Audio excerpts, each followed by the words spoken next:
melanjutkan materi berikutnya, teori pemuliaan jenazah sesuai syariat Islam.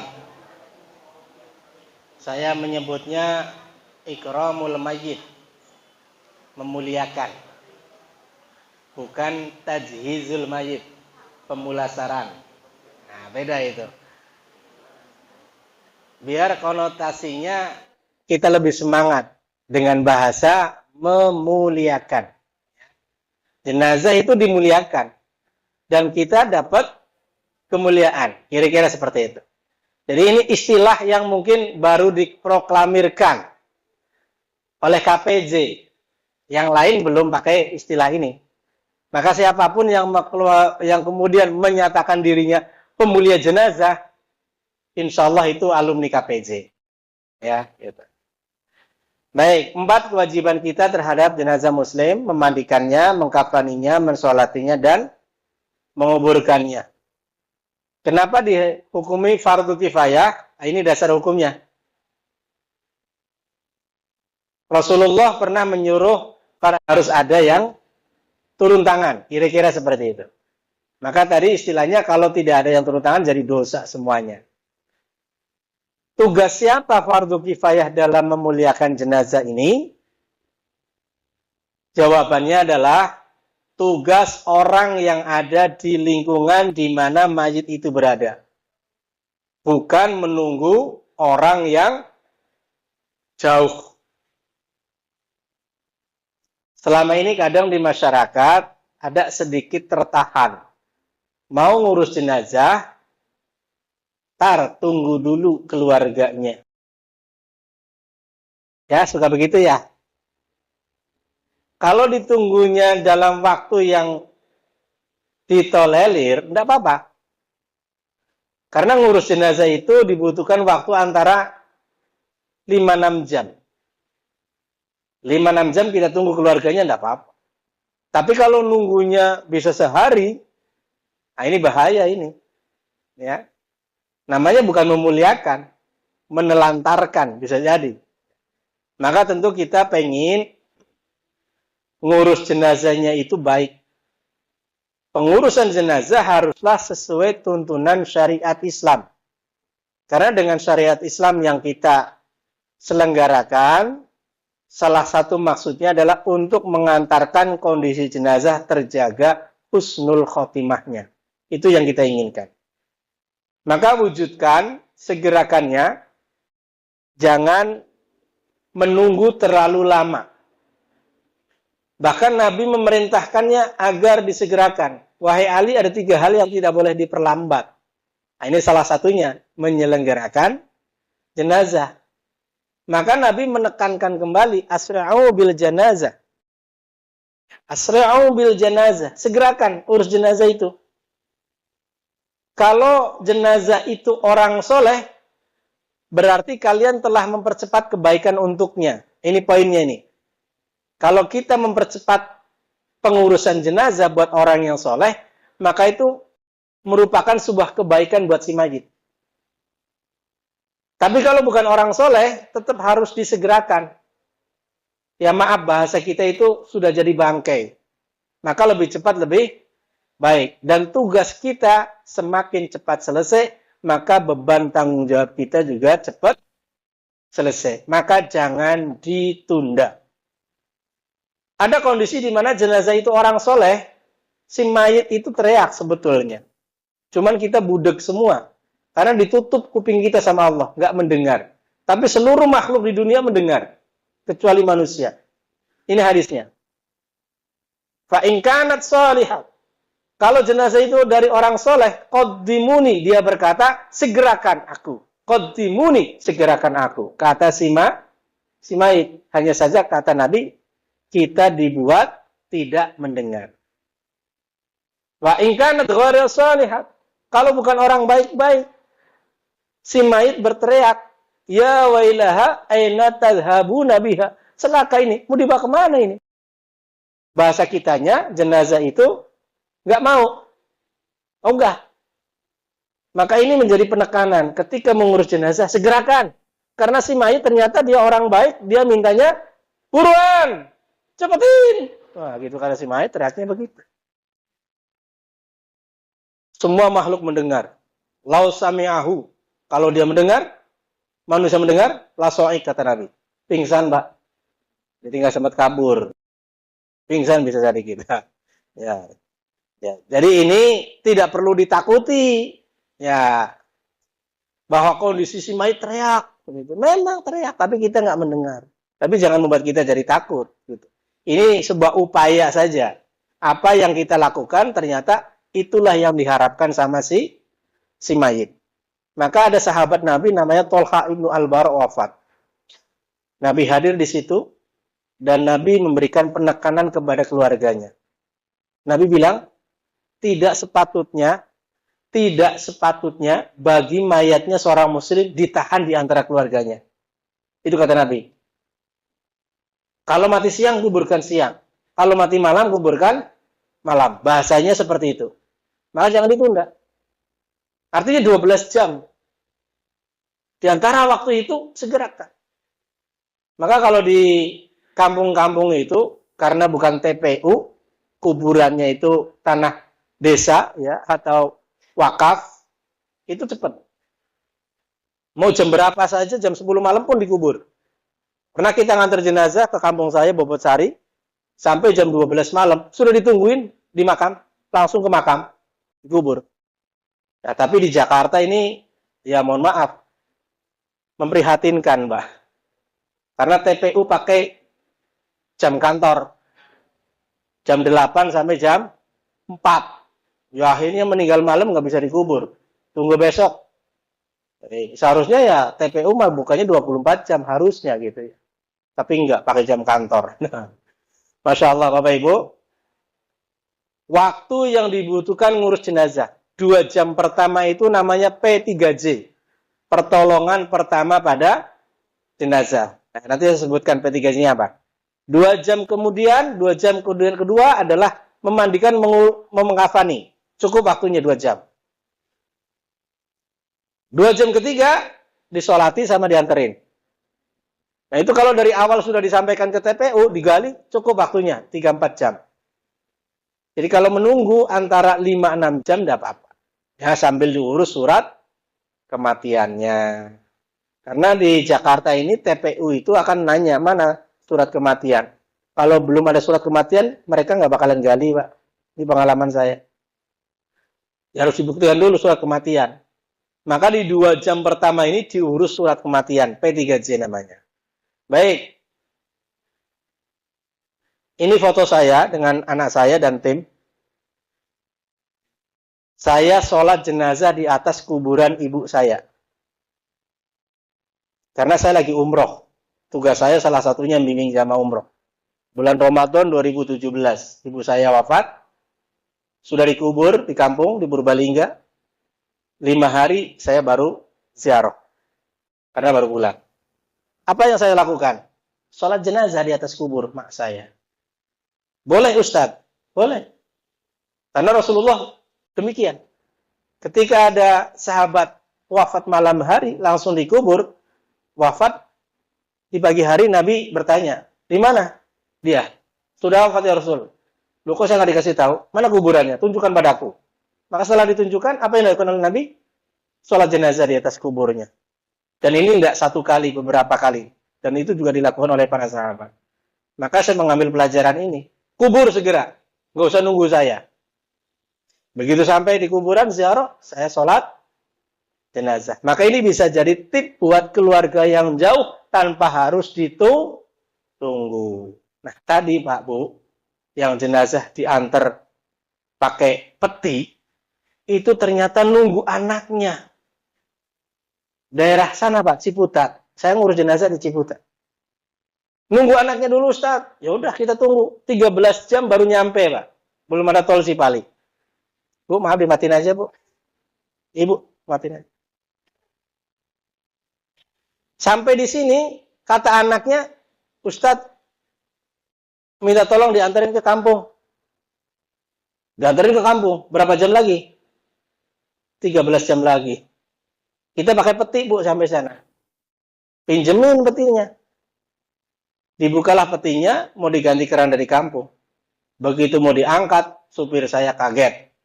Karena jenazah sudah kerendam air. Separuh badannya sejengkal kerendam. Maka saya perintahkan udah kubur sama peti-petinya. Kenapa ini terjadi, Pak? Karena kelamaan. Tubuh kita rusak. Apalagi sakit sebelumnya. Gula. Sudah, pembusukannya cepat. Maka yang sakit-sakit, Pak, apalagi udah lama ngeletak di tempat tidur, kuburannya cepetin. Dah, akan jadi masalah buat yang hidup. Apalagi keluar belatung. Ada Pak kita mandi jenazah keluar belatung di belakangnya. Serem. Ya kan, yang gini-gini yang kadang nggak dipikirkan sama umat, sama masyarakat. Maka kenapa konsepnya di dalam mengurus jenazah segerakan, lebih cepat, lebih baik. Nah, ini di 2 jam pertama ada namanya P3J. Pertolongan pertama pada jenazah. Biasanya orang mati itu pandangannya terangkat, matanya terbelalak. Ya. Tanda-tanda yang lain, napas berhenti, jantung tak berdetak. Ya, kedua tangan sudah terpisah, tangan dan kaki terasa dingin. Yang umum tampaknya seperti ini. Ya. Mati matanya melotot. Nah, kadang di kampung kita ada yang bisik-bisik. Itu mati dulu, gini sih, jadi matanya melotot. Oh, itu pengurus masjid itu mati-matanya melotot kemarin, melototin anak-anak. Laki biasa melototin perempuan, coba. Tukang marah-marah gitu. Dihubung-hubungin, Pak. Katanya matinya gara-gara seperti itu. Nah, ini hoax juga. Ya. Orang mati matanya melotot itu lumrah. Maka Nabi katakan ketika Abu Salamah wafat, matanya melotot, Nabi bilang kepada yang hadir, ya, Innar ruha idza qubido tabi'ahul basar. Sesungguhnya bila ruh telah dicabut, maka pandangan matanya mengikutinya. Ya. Jadi ketika ruh dicabut, pandangan mengikuti ke atas. Ruhnya keluar ngikut. Jadinya melotot. Maka sahabat Nabi pun melotot. Maka jangan kemudian digosipin gara-gara begini, gara-gara begitu. Nggak ada itu. Sudah lumrah. Maka tugas kita supaya jenazah tampil terlihat baik, bagus, di 2 jam pertama itu tutup matanya. Maka Nabi kemudian menutup mata Abu Salamah. Dan diiringi dengan sebuah doa. Allahumma ighfirli Abi Salamata warfa' darajatahu fil mahdiyin dan seterusnya. Ya Allah ampuni dosa-dosanya Abu Salamah. Nanti besok kalau ada yang meninggal, sebut namanya. Lebih bagus. Jadi ini doa menutup mata. Mulutnya mangap. Ikat. Boleh. Ya dikatupkan. Supaya ketika diurus jenazahnya, sudah lewat 2 jam, kalau kaku, maka sudah mingkem. Tapi kalau dibiarkan begitu saja, ya mangap terus, melotot terus, Pak. Sudah kaku, urat-urat sudah terputus. Maka ini disebut P3J, dilakukan di awal. Maka di rumah sakit ini jadi SOP. Ketika dia bawa pulang, diikat-ikat. Kakinya diikat, jempol sama jempol. Ya kan? Tangannya diikat, disedekapin. Supaya apa? Dibawa pulang ke rumah itu sudah terbentuk, jadi mudah untuk diurus. Kira-kira begitu. Maka ini kalau meninggal di rumah, siapa yang melakukan? Ya keluarganya, jangan nunggu amil. Mati sore, dibiarin aja kakinya begini. Ya begini terus. Ya kan? Matanya melotot, dibiarin, ya melotot terus. Ini kejadian jam 9 malam saya ditelepon sama jamaah yang sudah ikut kuliah KPJ. Karena dia sudah berani, bukalah itu penutup bagian mukanya. Kaget dia, masih melotot. Ditutuplah berkali-kali, nggak bisa nutup. Teleponlah saya. Pak Ustadz, di depan saya ada jenazah, udah berkali-kali ditutup, udah saya doain juga seperti Ustadz ajarkan. Kok nggak bisa-bisa ya? Kenapa ya? Saya balik bertanya, mati jam berapa, Ji? Mati jam 2. Jam 2 ke jam 9, berapa jam? 7 jam. Maka jawaban saya, ente terlambat, Ji. Udah 7 jam. Ya habis, di sini sih udah banyak orang. Udah banyak yang takziah. udah didoain segala macam, bacain Yasin segala macam gitu. Banyak yang hadir, tapi jenazah nggak ada yang memperhatikan. Berarti keluarganya nggak tahu ilmu ini, dibiarkan saja, Pak. Udah 7 jam ditutup, ya udah nggak bisa melotot terus. Maka ini saya sebut P3J, dilakukan di awal. Siapa yang melakukan kalau meninggal di rumah? Keluarganya. Jangan tunggu amil. Gitu. Ya, Nabi kemudian membimbing Ummu Salamah untuk membaca doa, membaca kalimat istirja. Ya. Siapa hamba yang ketika ditimpa musibah mengucapkan innalillah wa inna ilaihi raji'un diiringi doa Allahumma ajurni fi musibati wa akhlif li khairan minha, maka Allah akan memberikan pahala dan pengganti yang lebih baik. Nah, ini doa ditimpa musibah, Pak. Ya. Baca sama-sama, Pak. Inna lillahi wa inna ilaihi raji'un. Allahumma ajurni fi musibati wa akhlif li khairan minha. Kader PKS harus hafal ini.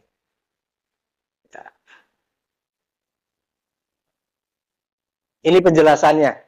Siapa orang yang mengucapkan innalillah wa inna ilaihi raji'un ditimpa musibah, maka Allah akan berikan kepada dia penghargaan. Ulaika alaihim shalawatum mir rabbihim wa rahmah wa ulaika humul muhtadun. Dapat salawat, keberkahan, dapat petunjuk dari Allah dan dapat rahmat kasih sayangnya Allah. Jadi kembalikan kepada Allah. Selain ucapan ini, ada hadis qudsi yang menyebutkan apa yang diucapkan oleh hambaku ketika aku mengambil buah hatinya, orang yang dicintainya, meninggal. Ternyata malaikat kemudian menyampaikan, yang diucapkan oleh hambamu itu ucapan pujian kepada engkau. Lalu istirja. Jadi istrinya meninggal, kata suaminya, alhamdulillah. Baru inna lillah wa inna ilaihi raji'un. Ternyata penghargaan dari Allah berbeda. Lebih daripada hanya sekedar ulaika alim salawatu min rabbihim warahmah wa ulaika humul muhtadun. Bangunkan kepada hambaku itu sebuah rumah di surga dengan nama Baitul Hamdi, istana pujian. Wah, keren tuh. Lagi dapat musibah masih tetap bisa memuji Allah. Jadi ibu besok kalau suaminya meninggal apa yang diucapkan? Alhamdulillah, baru inna lillah.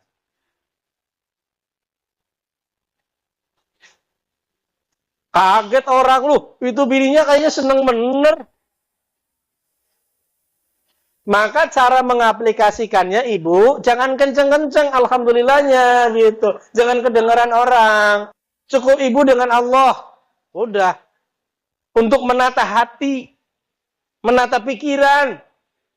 Ya dapat duka tapi masih kembalikan kepada Allah dan memuji Allah. Alhamdulillah. Bukan senang, bukan. Memuji Allah dalam kondisi dapat musibah. Maka pahalanya, ganjarannya, Baitul Hamdi, istana pujian. Siap kalau gitu, Pak? Siap ya? Ya, siap. Kalau ibunya duluan. Gitu. Nah, ini P3J berikutnya, Bapak Ibu. Kendurkan urat-uratnya jika masih mungkin. Ya. Luruskan posisi tubuhnya, termasuk kepalanya mengkleng, lurusin ganjel. Lepaskan pakaian dan yang menempel, atribut. Ada jam, ada gelang, ada cincin, ada gigi palsu. Ya, lepaskan itu yang bisa dilepas. Pakaian. Ketika 2 jam pertama, kondisi jenazah masih lemes, maka mudah dibukanya. Tapi kalau sudah 3-4 jam sudah kaku, akhirnya digunting. Nah, itu namanya tidak memuliakan. Ya, penghormatannya nggak seperti itu.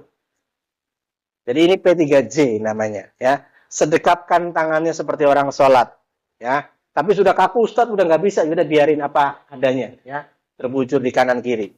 Tutup seluruh tubuhnya dengan kain bersih. Tutup dengan kain batik yang gampang, sarung. Sehingga nanti ketika dimandikan, ya tinggal digotong, tinggal dimandikan. Tidak perlu pakai digunting-gunting bajunya. Kenapa selama ini digunting-gunting bajunya? Karena terlambat, kelamaan. Memberikan pertolongannya itu lewat dari 2 jam. Tempatkan di tempat yang layak. Kasih dipan, jangan geletakin di lantai. Ya, jenazah, yaitu orang yang sudah meninggal, Kalau diletakkan di lantai itu pembusukannya juga cepat. Maka penghormatannya seperti ketika dia sedang tidur, ya. Lakukan orang mati sebagaimana ketika dia masih hidup, bahasa kitanya begitu. Kemudian ada taburkan kapur barus, kopi atau bau-bauan yang bisa meredup baunya jenazah. Hendaklah keluarga terdekat mengurus hutang si mayit manakala dia punya hutang yang diketahui. Ya, sampaikan dulu. Nanti urusannya sama saya sebagai ahli waris, belum bisa. Ya, menutup mayit, ya, ditutup dengan kain hibrah, dengan kain batik lah di kita. Sedekap tangan. Posisi jenazah, apakah harus dihadapkan ke arah kiblat? Di masyarakat budayanya dicari mana kiblatnya. Kepalanya di timur, membujur ke arah kiblat. Suka begitu ya? Tidak ada ketentuan wajib, sunnah pun tidak.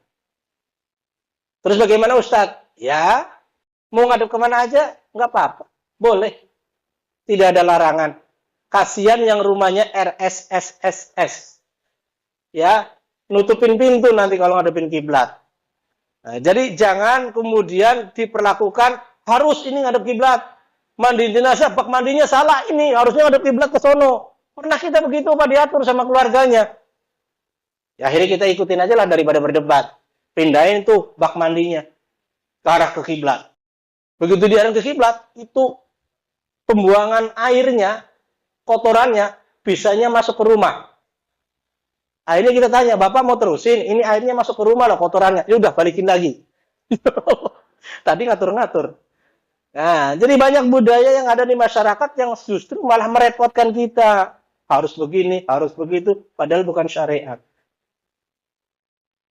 Taunya wajib, nggak ada Pak, kasihan. Wajibnya jenazah ngadep kiblat itu kalau ditanam kuburan. Disolatin aja dia nggak ngadep kiblat, ya kita yang ngadep kiblat. Ya, jadi boleh-boleh aja ngadep kiblat, ya nggak salah. Gitu. Tapi jangan kemudian diwajibkan. Ya, meyakini musibah itu atas izin Allah. Maka ini buat menenangkan hati kita, Bapak baik, Bapak Ibu. Ya, maka berbaik sangka kepada Allah. Ya, jangan kemudian ngedumel. Oh, jadi bapak saya mati duluan ya. Dia sendiri kagak mal dulu kan. Hendaklah tenang. Jangan meratapi mayit. Nah ini ya. Ratapi mayit. Sesuatu yang membuat hati kita tidak terima terhadap takdir Allah, itu namanya ratapan. Bisa dibuktikan mungkin kalau zaman jahiliyah itu robek-robek pakaian, nampar pipi, guling-guling di lantai. Ya, kita nangis yang berlebihan, ya. Sekedar menangis boleh, dan ini tidak menjadikan jenazah disiksa. Sebagaimana anggapan yang ada di masyarakat. Ya, maka Nabi mengatakan, adakah engkau semua tidak mendengar sesungguhnya Allah itu tidak akan menyiksa sebab adanya air mata yang mengalir. Maka ketika putranya wafat, Rasulullah pun ya menetekkan air mata, lumrahlah sedih gitu kan. Yang tidak boleh itu nangis dalam rangka meratapi jenazah, maka tidak boleh. Kabarkan kematiannya, ringankan beban keluarganya, dan segerakan hubungi pihak-pihak terkait. Karena di rumah nggak punya, bak mandi nggak punya, keranda nggak punya. Inilah fardu kifayah. Mobil jenazah Anda perlu di rumah punya, gitu. Sudah ada yang mewakili. Nah, itu fardu kifayah namanya, ya. Maka kami Masjid Riyadh Pondok Indah dalam rangka menjebatani, memuliakan dan mempercepat pengurusan jenazah, kita keluarkan namanya KPJ, kartu sedekah pemuliaan jenazah. Satu-satunya Pak di Jakarta, mungkin di Indonesia. Konsepnya dimudahkan. Terdaftar atas nama Bapak Ahmad. Yang meninggal istrinya, yang meninggal anaknya, yang meninggal cucunya, yang meninggal orang tuanya, yang meninggal tetangganya, boleh pakai dulu itu, pakai membernya Pak Ahmad. Padahal Pak Ahmad tadi menyediakan buat sendiri. Tapi yang ternyata meninggal cucunya. Maka ketika sudah terpakai, ibarat pulsa kosong. Karena dibayar cuma sekali bayar. Kalau sudah dipakai, maka Bapak Ibu top up lagi, isi lagi. Jadi kami ngindarin iuran bulanan, Pak. Capek ngurusnya. Sebulan 5.000, 10.000 kayak nagih utang, Pak. Lupa ya hangus. Kalau ini nggak ada hangusnya. Sekali bayar seumur hidup. Dan difasilitasi semua fardu kifayah kita urus. Kecuali makam. Makam urus sendiri. Ustadz gimana Ustadz? Kalau Ustadz lingkungan. Kita tugasnya memandikan, mengkafani, sama mengantarkan ke makam. Berapa Ustadz iurannya?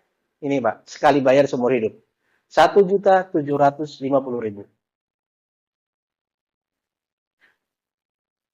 Murah apa mahal? Murah bagi yang punya duit. Kata Pak RT emang murah banget. Kita ngurus jenazah biasanya 3 juta nggak cukup itu. Kata Pak RT. Maka silakan daftar Pak RT. Karena bisa dipakai buat lingkungannya. Yang mati tetangganya. Pakai. Maka boleh terdaftar atas nama RT. Boleh. Terdaftar atas nama masjid. Boleh. Yang di cover jamaahnya. Maka ada puluhan masjid yang sudah terdaftar sebagai member. Ketika saya sosialisasikan ini, kata pengurus masjidnya, ngapain punya mobil jenazah sendiri? Repot ngerawatnya. Mending punya kartunya. Itu sama saja sudah punya mobil. Kata pengurus masjid. Ini Bapak Ibu. Silakan. Ini mudah. Cukup WA ke saya, kirim bukti transfernya sama KTP. Terdaftar, kita keluarkan kartu digitalnya. Besok ada yang meninggal, langsung on. Nggak nunggu 3 bulan. Itu Pak. Nggak menunggu setahun. Ya, dengan memiliki kartu ini, maka Anda bisa bersedekah pemilihan jenazah kepada siapapun. Karena ini konsepnya adalah fardu kifayah. Ya, tugas sosialnya kami Masjid Riyadh Pondok Indah yang punya mobil jenazah. Kita pengen mobilnya ini bermanfaat untuk umat. Maka nggak dihitung dong. Dengan 1.750.000 nggak dihitung mobil, Pak. Gratis. Free. Gitu. Tapi free-nya itu mobil jenazah standar. Standar itu Luxio sama Panther. Kalau Bapak tinggal di Pondok Indah, pengen pakai high-end, ya saya tambahin. Pak bayar 2,5 juta. Request namanya, Pak. Upgrade. Gitu. Minta yang Alphard atau setengah Alphard, ya lain lagi. Ini member kita sampai saat ini sudah 2.400 lebih ya. 1.500 malah 2.600. Ini masjid-masjid yang terdaftar nih. Pengurus RT, pengurus lingkungan, majelis taklim. Ada satu masjid yang sudah kepake lebih dari 30 kali. Iya, karena jenazahnya warganya tua-tua ternyata. Pensiunan. Hari ini meninggal udah siap-siap, Ustaz. Kayaknya udah meninggal lagi besok nih. Langsung bisik-bisik ya. Baik. Sekarang kita masuk tahapan pemuliaan jenazah. Tugas kita sebagai amil itu datang ke rumah duka, mempersiapkan kain kafan dulu. Disobek, ditata, diukur. Jangan datang-datang langsung mandiin. Walaupun urut-urutannya tadi memandikan di awal. Gitu. Ini maka tahapan awal ini kita menyiapkan dan menata kain kafan. Kain kafan ketentuannya itu, satu, sunnahnya warnanya putih. Yang kedua, bahannya katun. Mudah disobek dan lentur, gampang rusak. Yang ketiga, baru. Dan tidak perlu dicuci. Ini ketentuan kafan. Sunnah. Dan ini Rasulullah perintahkan. Pakailah warna yang putih. Dan pakailah dia sebagai kain kafan. Sunnahnya sehari-hari putih, Pak. Ya, kain kafan warna putih. Kalau ini sifatnya sunnah Rasul yang sunnah. Gitu, Pak. Bahasa saya begitu. Jadi bukan sunnah yang wajib. Kan ada sunnah yang wajib. Sunnah yang wajib. Sholat wajib itu sunnah yang wajib. Sunnah Rasulullah wajib buat kita. Kalau ini sunnah yang sunnah. Tinggal di pedalaman, Pak. Nyari kain kafan, turun gunung ke pasar 2 hari. Apa nyari kain kafan dulu atau pakai kain yang ada? Pakai kain yang ada, seadanya. Pakai sarung boleh, ya. Pakai kain boleh, pakai ini yang buat kordeng juga boleh, ya. Karena kafan itu artinya menutup atau membungkus. Maka minimalisnya yang bisa menutup seluruh tubuhnya, apapun itu. Maka waktu COVID kemarin, ada yang curhat. Ustadz, saya prihatin bapak saya nggak dikafanin. Oh, masa sih? Iya, langsung dikubur aja itu pakai peti. Waktu COVID. Kan nggak dimandiin. Langsung dibungkus pakai plastik. Pakai kantong mayat. Ya saya nanya. Emang kagak dibungkus sama sekali? Ya dibungkus Pak Ustadz, cuman kayak roti. Pakai plastik. Habis itu dimasukin ke kantong mayat. Itu namanya sudah dikafanin. Saya bilang begitu. Lo bukannya kain kafan harus warna putih? Enggak. Pun. Akhirnya dia apa yang selama ini dirasakan lega. Oh, alhamdulillah. Berarti udah benar ya Pak Ustadz. Benar karena darurat. Gitu. Minimalnya 1 lembar kalau menutup seluruh tubuhnya sudah cukup. Yang bagus, yang afdol, laki-laki 3 lembar. Dengan ukuran yang sama. Tanpa jahitan. Ya, 3 lembar. Tanpa baju. Tanpa surban. Jadi kayak tisu 3 lembar. Seukuran tubuh si mayit ditambah 2 jengkal atas, 2 jengkal bawah. Itu ngukurnya begitu. Nggak usah pakai meteran. Ya, pakai tali dari kain kafan yang ada. Laki-laki 3 lembar. Wanita 5 lembar. Ya, ini hadisnya. Rasulullah dikafani oleh para sahabat dengan 3 lembar kain Yamaniyah suhuliyah dari katun, lembut. Tidak bersorban dan tidak pakai baju. Jadi lebih simpel laki-laki Bapak dan mudah. Nah, ini kadang di masyarakat ngurus jenazah orang udah pada takut, dibikin ribet. Ya kan? Bagaimana ya bikin bajunya? Wong laki-laki kok pakai baju? Bagaimana bikin surbannya? Wong laki-laki kok pakai surban? Apalagi pakai cancut, ditambahin lagi. Ya Allah. Mudah Pak ngurus jenazah. Ya, ya yang menyusahkan budaya sebetulnya. Apa biasanya kan gitu. Nah ini, jadi 3 lembar ini cukup. Sementara wanita 5 lembar. 5 lembar ini terdiri dari 1, Rasulullah memberikan kain kepada Ummu Atiyah ketika putrinya wafat. Yang diberikan adalah kain. Maksudnya itu bagian bawah. Rok lah bahasa kita. 2, baju kurung buat badannya. Bajunya disobek tengahnya biar masuk kepalanya. Namanya baju kurung. Kemudian kerudung. Penutup kepala itu udah 3 lembar. 4 dan 5 lembarnya selubung. Alias bedong bahasa bayinya. Yang menutup seluruh tubuh. Jadi yang seukuran badan ditambah 2 jengkal atas, 2 jengkal bawah itu buat wanita cuma 2 lembar. Maka hitungannya jadi 5. Nah kalau laki-laki dibikin 5 modelnya begini berarti bukan laki-laki tapi perempuan. Masa iya begitu perlakuannya? Sementara Rasulullah aja cuma 3 lembar. Maka buat laki dan perempuan biasanya beda bahan. Laki-laki 10 meter. Perempuan 12 meter. Ini perlengkapan yang lain. Ya di kita ada kain batik, ada kapas, ada pewangi, dan yang lain-lain. Ya. Ini pertama kali kita datang itu ambil tali dari satu sisi kain kafan. Disobek kira-kira 2 jari. Kita sobek 2 jari. Ya, bikin tali sepanjang 10 meter itu. Sobek semuanya. Satu sisi saja, jangan 2 sisi. Kalau 2 sisi jadi ngurangin lebar. Kecuali kalau pakai tiker. Kalau pakai tiker harus 2 sisi diambil. Karena talinya banyak nanti dipakai. Tapi kalau pakai kain batik cukup 1 sisi. Nah, kita sobek. Nah, kita ukur ke tubuh jenazah ditambah 2 jengkal atas, 2 jengkal bawah. Potong itu kainnya. Laki-laki bikin berapa? 3 lembar. Perempuan bikin berapa? 2.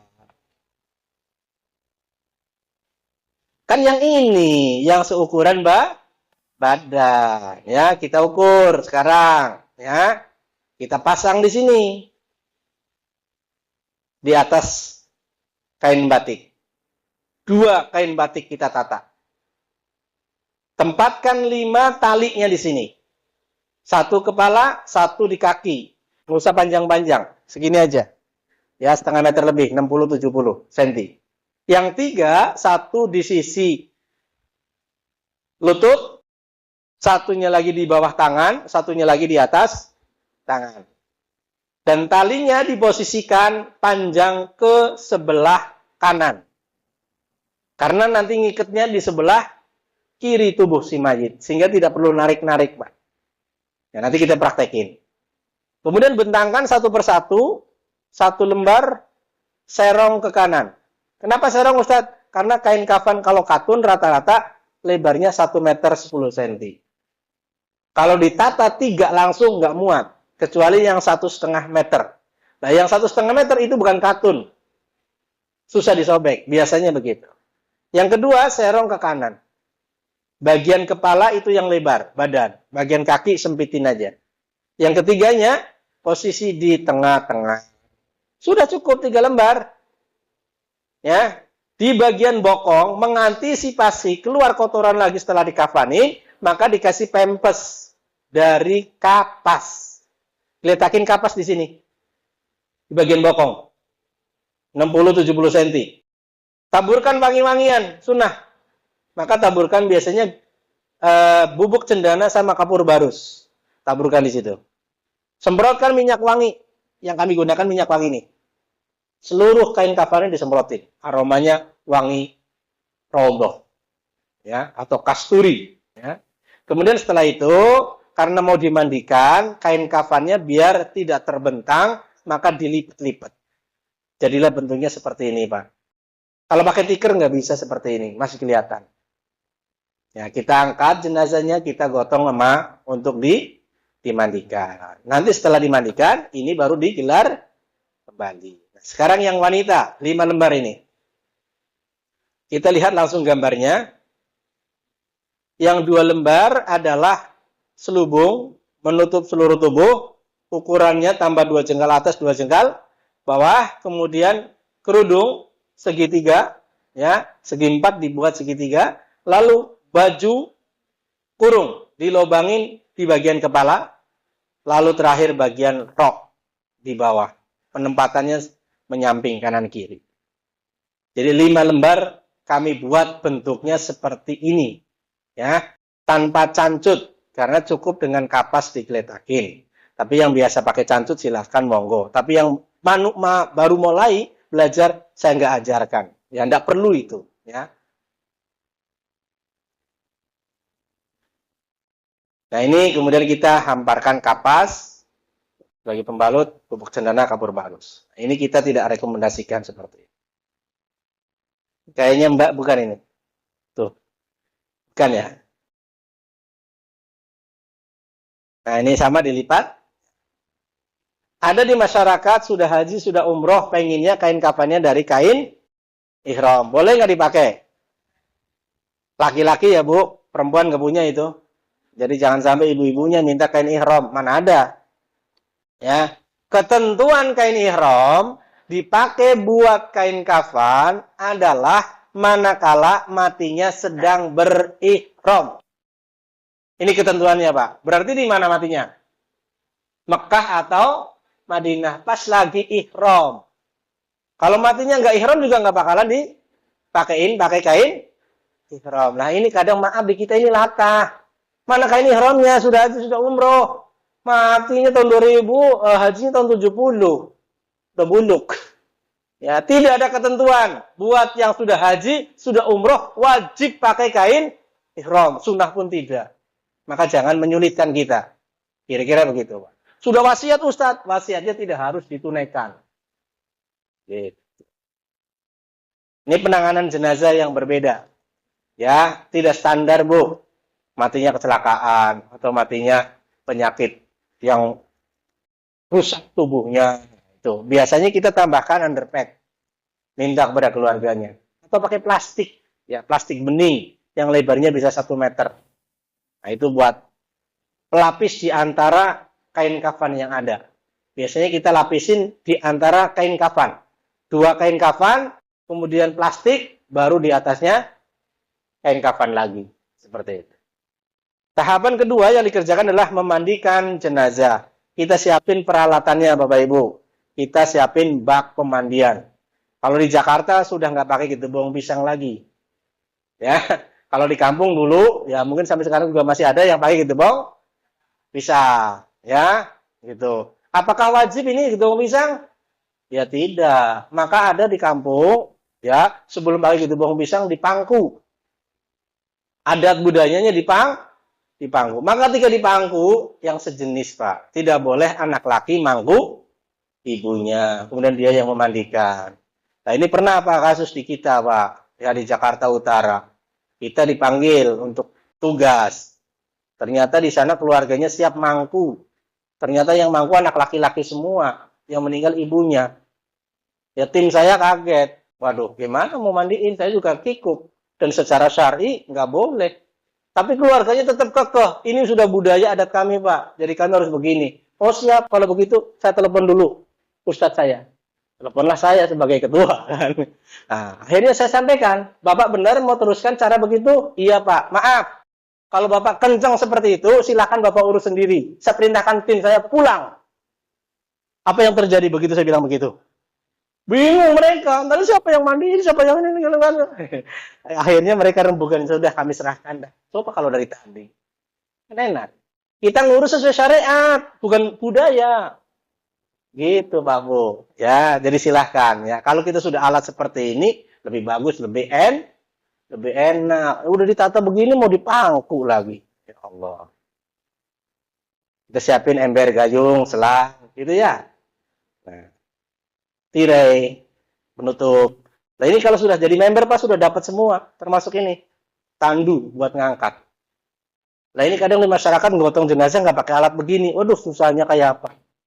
Ya jadi ini buat pengurus-pengurus masjid yang ada timnya wajib punya alat seperti ini Pak. Ya itu sudah ada depan tuh baru. Ya kita siapin. Namanya scope stretcher. Ya bisa dilepas, bisa dipanjang pendekkan. Nah ini persiapan mandi Bapak Ibu. Kita sebagai petugas wajib menggunakan sarung tangan, masker, ya, baju APD. Ya, ini wajib. Alat-alat seperti ini kita siapin. Tidak boleh menyentuh kemaluan jenazah dengan tangan telanjang. Maka wajib bersarung tangan. Melihatnya saja tidak boleh auratnya. Maka ketika menyentuh, kita wajib bersarung tangan. Sarung tangannya karet. Ditambah sarung tangan, kain. Buat waslap, buat pakai sabun lebih enak. Ya, secara medis, Bapak Ibu, dokter melarang kita tidak menggunakan sarung tangan. Kenapa? Takut ketularan, penyakit menular. Maka wajib bersarung tangan. Bajunya, baju dokter yang kita pakai. Pemandi jenazah milenial KPJ Institute wajib menggunakan baju ini. Maka ini menjadi baju standar KPJ. Baju yang dipakai dokter saat operasi pasien. Ya ini. Ya, keren Pak tampilannya. Gagah kan? Iya. Jadi bukan celemek. Kalau celemek masih basah-basah semuanya. Kalau ini udah bersih baju kita, Pak. Ya. Nah ini hadisnya ya. Tidak boleh memandang aurat. Maka wajib menutup tubuh si mayit itu. Ya. Kelengkapannya seperti ini. Sabun. Ada di Betawi pakai air mentimun. Ya. Air mentimun ini digunakan untuk awal pertama penyiraman, bukan untuk mandi. Tujuannya menutup aroma jenazah. Kalau jenazahnya amis, ya, bau banget, kalau pakai sabun nggak hilang. Maka disiram dulu pakai air mentimun, bonteng, di blender, ambil airnya, siram dulu di awal. Nah, kalau di KPJ pakai ini, Pak. Serong. Padahal kita semprotin gitu. Boleh juga betadin. Betadin. Ya, betadin sabun ya. Nah, sekarang kita memandikan jenazah. Pemanди jenazah dari keluarganya yang tahu ilmu cara memandikan jenazah. Kalau nggak bisa panggil yang ahli di bidangnya untuk menuntun. Nah, ini tadi ya, keluarga itu lebih utama sebetulnya. Tugas pemulia jenazah di situ adalah mengarahkan, membimbing. Sini, kumpul, diarahkan. Bila perlu di coaching dulu. Saya biasanya kalau saya yang mandu, Bu, saya sebutkan hadisnya. Maka hadis tadi akan memotivasi. Man ghassala mayitan fa'adha fil amanah wa lam yusyi'ali ma yakunu min dzalik kharaja min dzunubihi qayamin waladatu ummuhu. Hadisnya begini. Bapak mau memandikan jenazah? Mau, Pak. Kapan lagi saya? Liyalihi aqrabukum. Yang terbaik keluarganya. Bahkan kata Nabi, laumiti qabli aku yang akan memandikanmu segala macam. Gitu kan. Begitu disampaikan yang tadi istrinya tersipu-sipu nggak mau, belum tentu Pak. Ustadz kalau begitu biarkan saya yang mandiin, saya yang cebokin. Enak Pak kita Pak. Jadi ada yang gotong royong gitu bareng-bareng. Maka tugas kita sebagai amil itu selain menjadi praktisinya yang memandikan, menyempurnakan adalah membimbing keluarganya. Kita briefing. Kadang terjadi di masyarakat, Pak, bukan di briefing. Malah ijab kabul. Ya kan, saya serahkan jenazah ayah saya. Akhirnya dia minggir, Pak, udah diserahin ke amil. Ya ini kadang terjadi, ini kekeliruan sebetulnya, Pak. Nggak perlu pakai serah terima, ijab kabul. Apalagi sebelum mandi jenazah, istrinya dibilang ini sudah cerai, diceraikan, maka nggak boleh dimandikan. Nah ini tidak kuat dasar hukumnya, Bapak Ibu, ya kan? Justru dia yang seharusnya lebih utama, ya kan? Auratnya dia yang tahu selama ini. Walaupun sudah diceraikan oleh Allah, tapi di dalam kondisi memandikan, silahkan, diperbolehkan. Maka kata Nabi tadi, kalau sekiranya engkau mendahuluiku meninggal, aku yang akan memandikanmu Aisyah. Gitu, Masya Allah. Jadi, amil itu membriefing. Berapa banyak orang yang ikut hadir? Jangan banyak-banyak. 5-6 orang cukup. Lebih dari itu akan jadi penonton, Bapak Ibu. Ya, 5-6 orang itu ada yang bertugas megang gayung, megang selang, megang sabun. Mudah. Menutup aurat tadi. Tidak boleh melihat. Maka dari pusar hingga lutut harus tertutup kalau jenazahnya laki. Dari dada hingga lutut harus tertutup kalau jenazahnya wanita. Ya, ini nanti kita praktekkan. Ya. Sekarang kita bahas bab mandi jenazah. Mandi jenazah itu prinsipnya sama seperti kita mandi junub. Atau mandi sehari-hari, Pak. Mandi mau sholat Jumat, sunnah. Itu cara mandinya sama.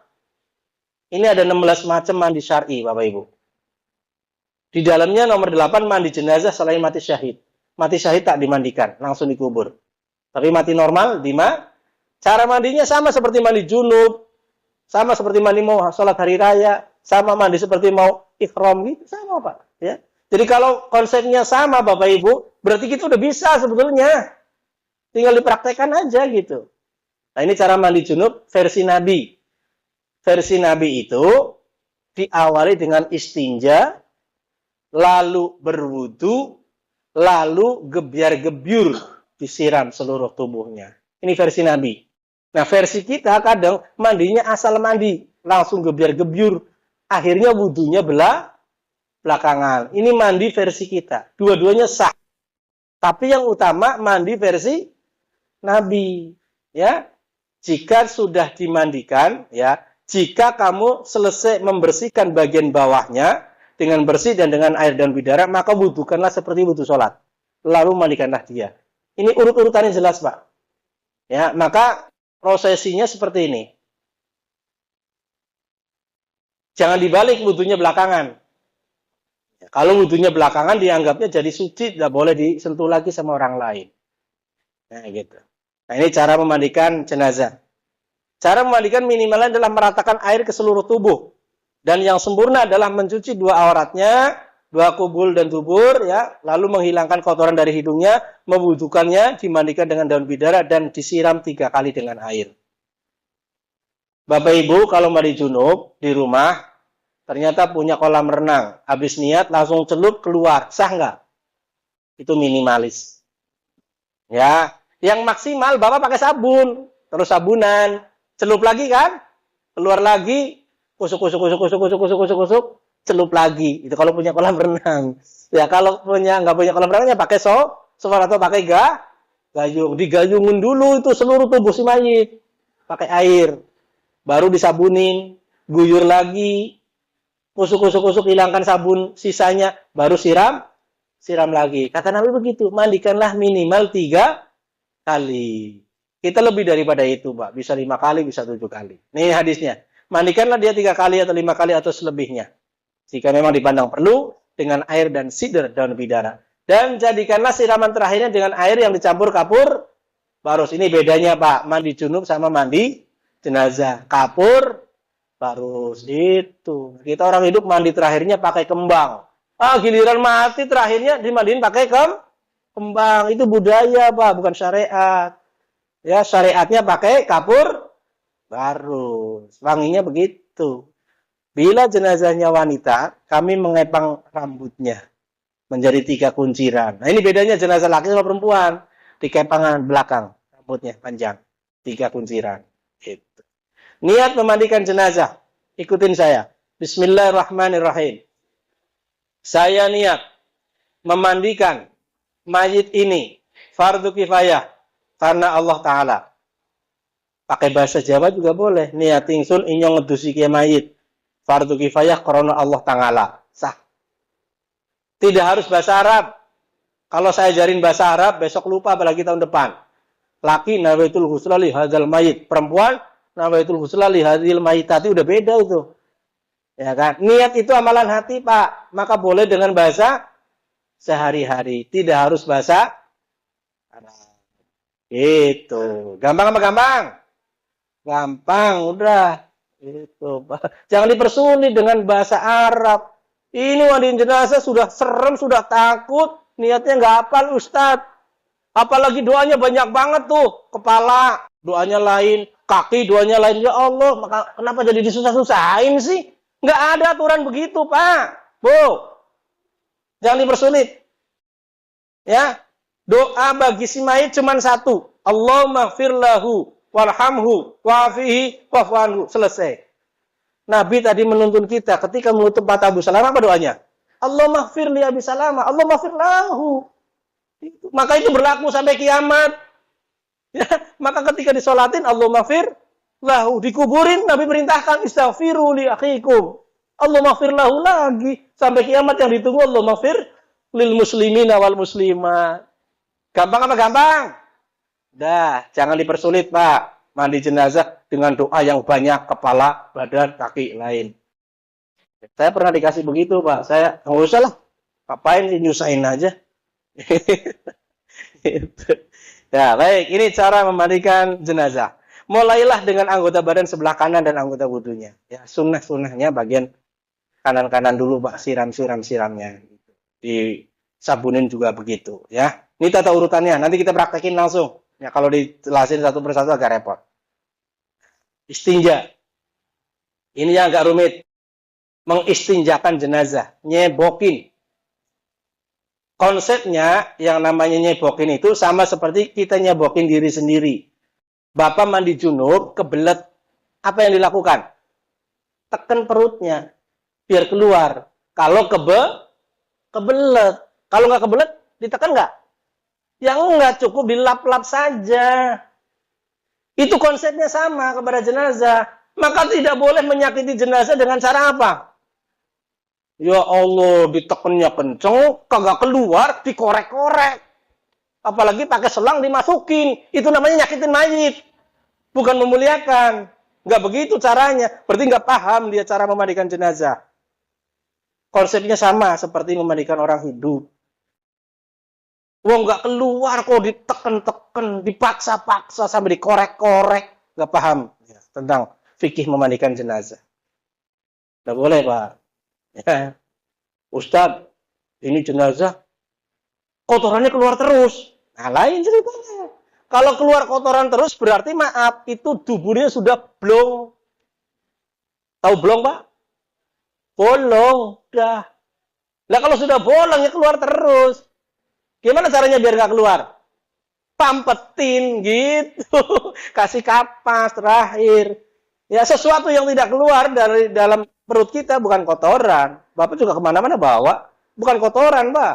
Kotoran itu kalau yang keluar dari tubuh kita, itu baru kotoran. Maka dalam kondisi seperti itu, begitu. Maka buat jenazah yang normal, yang maaf itu klepnya rapet. Jangan malah disodok, begitu. Itu biar keluar, nggak boleh, Pak. Nyakitin mayit itu, Bu.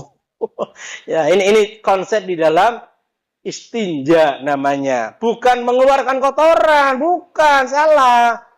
Beda itu konsepnya. Istinja dengan mengeluarkan kotoran nggak sama, Pak. Ini di masyarakat yang berkembang apa? Mengeluarkan kotoran, nggak begitu. Sampai saking bersih-bersihnya. Itu aja konsepnya ya. Yang lain sama, nanti kita jelaskan ya. Kuku dan rambut mayit yang panjang-panjang, apakah harus dipotong? Tidak. Tidak boleh. Itu haknya si mayit. Kalau masih hidup, toharonya dipotong. Tapi kalau sudah mati, haknya dia. Maka kalau dipotong, ini hadis Ummu Atiyah. Ketika rambutnya rogol, tahu rogol bu apa? Rontok. Setelah dibersihkan, dimasukin lagi. Dibawa ke liang kubur. Itu Pak. Ini konsepnya Pak. Jadi tidak perlu kuku dipotong. Ya, cukup dibersihkan saja. Penyiraman terakhir dengan kapur barus. Nah, teknisnya di kami seperti ini. Ditutup seluruh tubuhnya, baru siram kapur barus. Ya, ini kapur barus fungsinya banyak Pak. Ya, selain aromanya wangi, ya menghadirkan malaikat kalau wangi gitu. Bisa juga untuk menahan ya, jadi biar tambah apa namanya sih, nggak cepat pembusukan kira-kira begitu, mengawetkan kapur barus. Ini kita penggantian kain basah dengan kain kering. Yang tadi kan dimandikan pakai kain basah. Siapin satu kain kering dan 2 handuk. Nah ini handuknya ini dipakai tidak hanya untuk mengeringkan, tapi menutup aurat. Jadi handuknya biarkan di situ, jangan diambil. Terakhir baru kita doakan. Allahumma ja'alni wa iyyahu minat tawabin. Ya Allah, jadikan aku dan dia sebagai orang yang bertaubat. Diterima pahalanya, ya amal-amal solehnya, dan diampuni segala dosa-dosanya. Bila setelah selesai dimandikan, baru kain kafannya dibentangkan. Ya, bentangkan Pak. Nah, cara pembentangannya tidak seperti ini. Kalau modelnya seperti ini, bisa keinjek-injek sama yang gotong. Maka konsep kami ketika dengan kain batik, fungsi kain batik di sini akan berlaku sebagai pembatas, Pak. Jadi nggak keinjek-injek, yang diinjek kain batiknya, gitu, Pak. Ini fungsi kain batik. Tapi kalau pakai tikar nggak bisa seperti ini, ya. Jadi banyak ini manfaatnya. Ini pakai scope stretcher, kita taruh di sini, kita angkat. Nah kalau nggak pakai scope seperti ini ngangkatnya agak susah. Ini yang tadi yang sudah saya jelaskan, ya tidak ada batal buat jenazah. Nah, tentang jenazah bayi, bagaimana cara memandikan jenazah bayi?